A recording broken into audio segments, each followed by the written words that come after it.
Welcome to today's episode, brought to you by Holy Reads, the world's first Christian book summary app.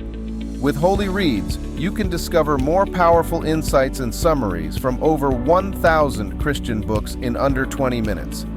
I'm your host, Michael, and today we're delving into Heaven by Randy Alcorn, a transformative guide to understanding God's ultimate plan for humanity's eternal future. Many people have vague or even incorrect ideas about heaven, imagining it as a distant ethereal realm where nothing ever changes. In Heaven, Alcorn dismantles these misconceptions and reveals the biblical truth about heaven as a physical, vibrant, and joyful destination where God's promises are fulfilled. Over the next 10 segments, we'll uncover the rich, biblical vision of heaven, explore what life will look like on the new earth, and discuss how this eternal perspective can transform how we live today. Heaven is not an abstract, dreamlike place where we lose our individuality or purpose. Instead, Alcorn describes it as a tangible, physical destination filled with beauty, purpose, and joy.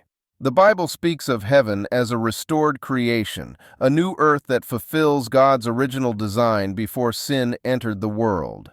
Revelation 21, 1-3 paints a vivid picture. Then I saw a new heaven and a new earth, for the first heaven and the first earth had passed away, and there was no longer any sea. God's dwelling place is now among the people, and he will dwell with them.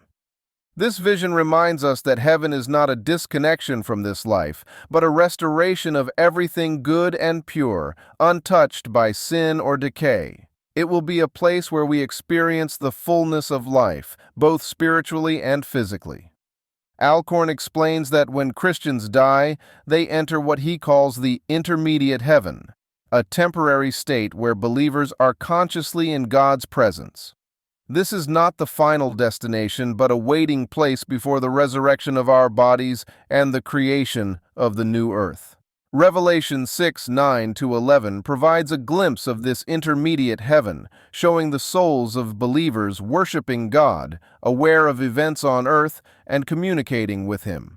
Alcorn emphasizes that in this state we retain our identities, memories, and awareness, experiencing joy in God's presence. This continuity between the intermediate heaven and the new earth underscores the unbroken thread of God's plan for redemption, which connects our earthly lives with eternity. God's ultimate plan is not just about saving individual souls, but redeeming all creation. Alcorn highlights Romans 8:21, which says, "The creation itself will be liberated from its bondage to decay and brought into the freedom and glory of the children of God." The new earth will be a physical, restored world, free from sin, death, and suffering. Imagine the most beautiful places on earth, the Grand Canyon, lush forests, serene beaches, but made even more perfect and eternal. On the new earth, we will live, work, and enjoy life in harmony with God, each other, and creation.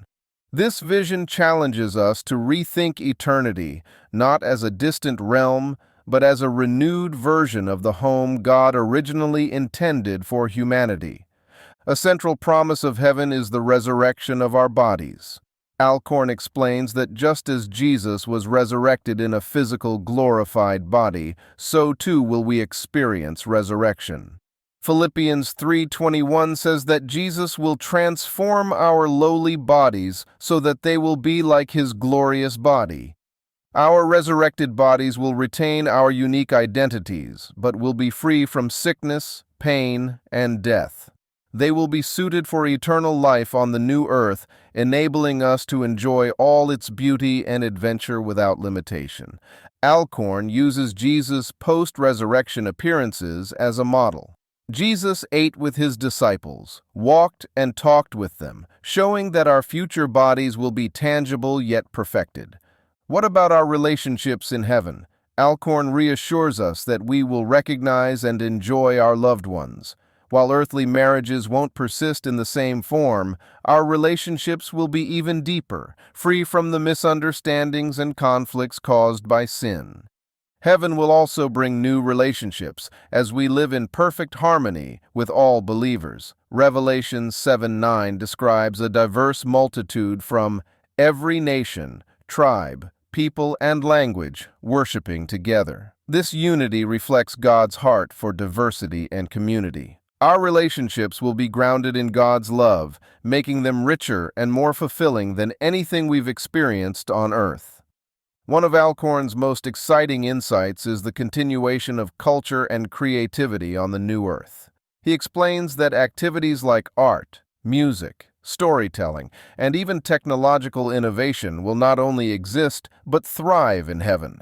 Revelation 21:24 speaks of the nations bringing their glory into the New Jerusalem, suggesting that cultural diversity and creativity will be celebrated.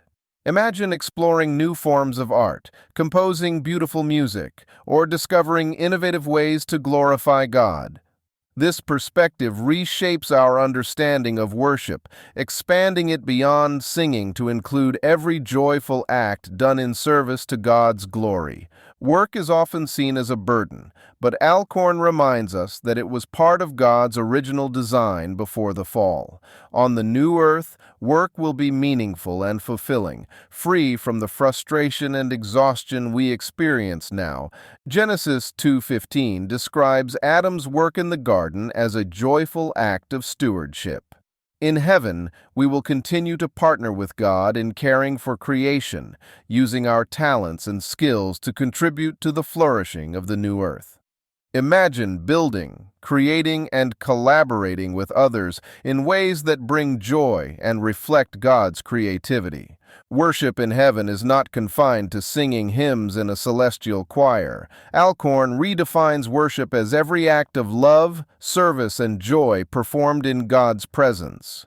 The beatific vision, seeing God face to face, will be central to our worship. Revelation 22:4 says, "They will see his face, and his name will be on their foreheads." This intimate relationship with God will infuse every aspect of life with worship, from our work to our relationships to our exploration of the new earth. Worship will be a constant celebration of God's goodness and glory. Will there be animals in heaven? Alcorn suggests that animals, as part of God's creation, may also be redeemed. Isaiah 11:6-9 describes a harmonious relationship between humans and animals, pointing to a restored creation where all creatures live in peace. Nature will also be renewed, showcasing God's creativity and care. Imagine landscapes more beautiful than we can currently fathom, free from pollution, decay, and danger. This renewal reflects God's love for His creation and His desire for us to enjoy it fully. Alcorn concludes with a call to live with heaven in mind. Understanding heaven as a real, vibrant destination transforms how we live on earth. Our actions, relationships, and work take on eternal significance when done for God's glory. He encourages listeners to focus on what truly matters: loving God, serving others, and sharing the gospel. By aligning our lives with God's eternal plan, we not only prepare for heaven, but also bring glimpses of it to earth. Thank you for joining us in Exploring Heaven by Randy Alcorn. This book offers a compelling vision of our eternal home, filled with joy, purpose, and the presence of God.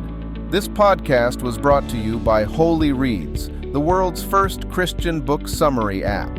If you found this episode inspiring, download Holy Reads to discover more powerful insights and summaries from 1,000+ Christian books. Don't forget to subscribe to our podcast for more reflections and book summaries to guide your faith journey. Until next time, may your heart be filled with hope, your faith strengthened, and your life reflect the joy of heaven.